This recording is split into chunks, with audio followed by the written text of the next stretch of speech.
বিসমিল্লাহির রহমানির রাহিম। আবু মাসুদ ডাক নাম, আর এ নামেই তিনি ইতিহাসে প্রসিদ্ধ। আসল নাম উকবা এবং পিতার নাম আমর ইবন সালাবা। সর্বশেষ বাইয়াতে আকাবায় যোগ দিয়ে সেখানেই ইসলাম গ্রহণ করেন। ওয়াকিদি বলেন আবু মাসুদ আকাবায় অংশগ্রহণ করেন, তবে বদরে অনুপস্থিত ছিলেন। মোহাম্মদ ইবন ইসহাক বলেন, আকাবায় অংশগ্রহণকারীদের মধ্যে তিনি ছিলেন সর্বকনিষ্ঠ। এ বিষয়টি স্পষ্টভাবে উল্লেখ করেছেন। উহুদ এবং উহুদ পরবর্তী কাফিরদের বিরুদ্ধে পরিচালিত সকল যুদ্ধে তিনি রাসূলুল্লাহ সাল্লাল্লাহু আলাইহি ওয়াসাল্লামের সাথে যোগ দেন। তবে তাঁর বদর যুদ্ধে যোগদানের ব্যাপারে সিরাত বিশেষজ্ঞদের অনেক মতভেদ আছে। অধিকাংশের মতে তিনি বদরে যোগ দেন এবং এ কারণেই তাঁকে বদরী বলা হয়।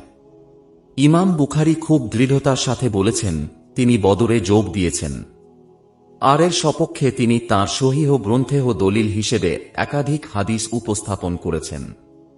যেমন বাশির ইবন আবু মাসুদ বর্ণিত একটি হাদিস, তাতে এসেছে মুগিরা আসরের নামাজ দেরি করে পড়লে আবু মাসুদ উকবা ইবন আমর তার প্রতিবাদ করেন।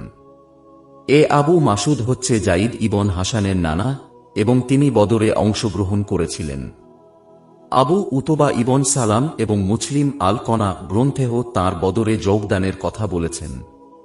ইবনুল বারকি বলেন, ইবন ইসাহাক তাঁকে বদরীদের মধ্যে উল্লেখ করেননি। তাবারানী বলেন, কুফাবাসীরা দাবি করেন তিনি বদরে যোগ দিয়েছেন, কিন্তু মদিনাবাসীরা তাঁকে বদরীদের মধ্যে উল্লেখ করেন না। ইবন সাদ আল ওয়াকিদি থেকে বর্ণনা করেছেন, তিনি বলেছেন আবু মাসুদ যে বদরে যোগ দেননি এ ব্যাপারে আমাদের সঙ্গী সাথীদের মধ্যে কোনো মতভেদ নেই। তিনি বদরে বসবাস করেছিলেন, এ কারণে তাঁকে বদরী বলা হয়। নবুয়াতের যুগ ও প্রথম 3 খলিফার সময় পর্যন্ত আবু মাসুদ মদিনায় ছিলেন। জীবনের কোনো এক পর্যায়ে কিছু দিনের জন্য বদরের পানির ধারে বসবাস করেছিলেন। হযরত আলীর খিলাফতকালে মদিনা ছেড়ে কুফায় চলে যান এবং সেখানে বাড়ি তৈরি করে বসবাস করেন। হযরত আলী রাদিয়াল্লাহু আনহু ও হযরত মুয়াবিয়া রাদিয়াল্লাহু আনহু মধ্যে বিরোধের সময় আবু মাসুদের ভূমিকার বিষয়ে পরস্পর বিরোধী বর্ণনা দেখা যায়। একটি বর্ণনা মতে তিনি ছিলেন হযরত মুয়াবিয়া রাদিয়াল্লাহু আনহু ঘনিষ্ঠ জনদের একজন। হযরত মুয়াবিয়া রাদিয়াল্লাহু আনহু যখন সিফফিন যুদ্ধে যান তখন তাকে কুফায় নিজের স্থলাভিষিক্ত করে যান।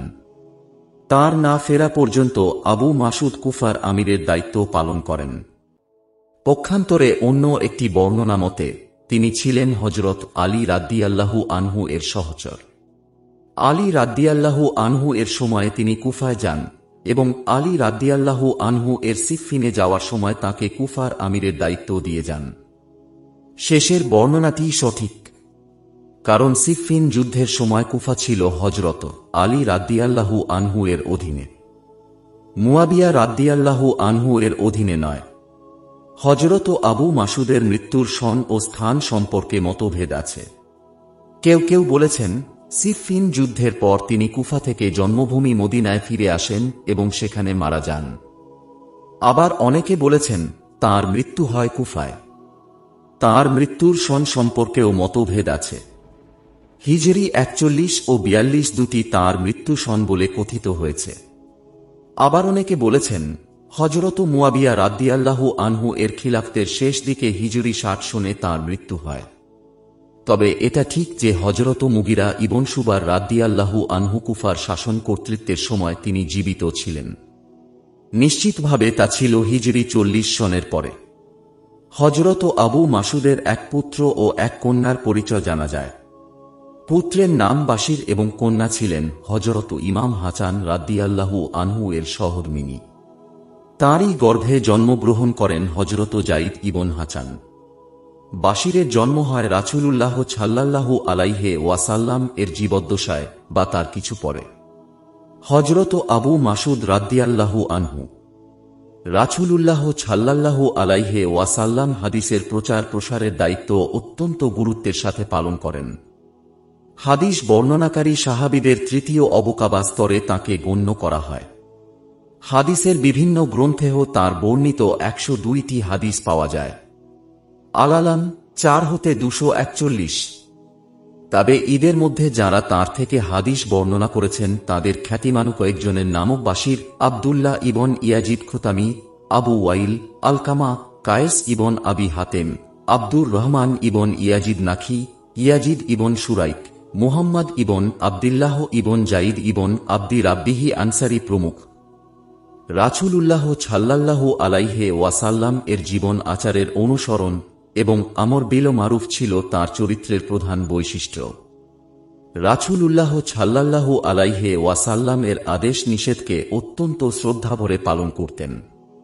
একবার তিনি তার এক দাসকে মারছেন, এমন সময় পিছন থেকে আওয়াজ ভেসে এলো, আবু মাসুদ, একটু ভেবে দেখো, যে আল্লাহ তোমাকে তার ওপর ক্ষমতাবান করেছেন তিনি তাকেও তোমার ওপর ক্ষমতাবান করতে পারতেন।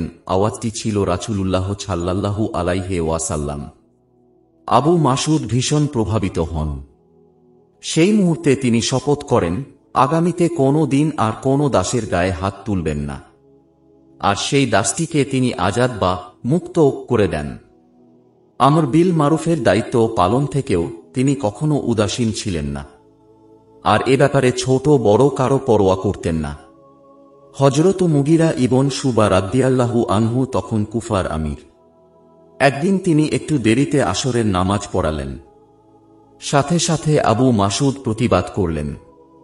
তিনি বললেন, আপনার জানা আছে রাসূল সাল্লাল্লাহু আলাইহি ওয়াসাল্লাম 5 ওয়াক্ত নামাজ জিব্রাইলের বর্ণনা মতো সময়ে আদায় করতেন আর বলতেন, এভাবেই আমাকে নির্দেশ দেওয়া হয়েছে। বুখারী 2-571। তিনি নিজে রাসূলুল্লাহ সাল্লাল্লাহু আলাইহি ওয়াসাল্লাম এর সুন্নাতের হুব অনুসরণ করতেন।